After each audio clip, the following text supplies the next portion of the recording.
په چین کې د کورونا وایرس له کبله د مړو شمېر لږ تر لږه 312 ته رسېدلی دی. د چین د صحت ملي ادارې ویاندې سونګ شولي د فروری پر 3 وویل د صحت ملي ادارې تر اوسه د 11215 ناروغانو پخلی کړی دی او په دوی کې د 2296 ناروغانو روغتیايي حالت ډیر خراب دی. د چین ترڅنګ د نړۍ په 24 هیوادونو کې لږ تر لږه 101 نور کسان په کورونا وایرس اخته شوي دي.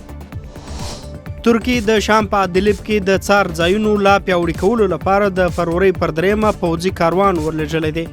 د ترکیې ولسمشر رجب طیب اردوغان ویلي چې دا ګام یې د شام د حکومتي ځواکونو لخوا د 4 ترکي عسکرو د وژلو په غبرګون کې پورته کړی دی. دا له هغه وروسته ده چې په دې سیمه کې د شام حکومتي ځواکونو د ترکیې پر پوځ برید وکړ. د فوټبال نړیوالې ادارې فیفا وړاندیز کړی دی چې په افریقایي هیوادونو کې به د فوټبال د لوبي پر اسانتیاو $1 ارب لګوي.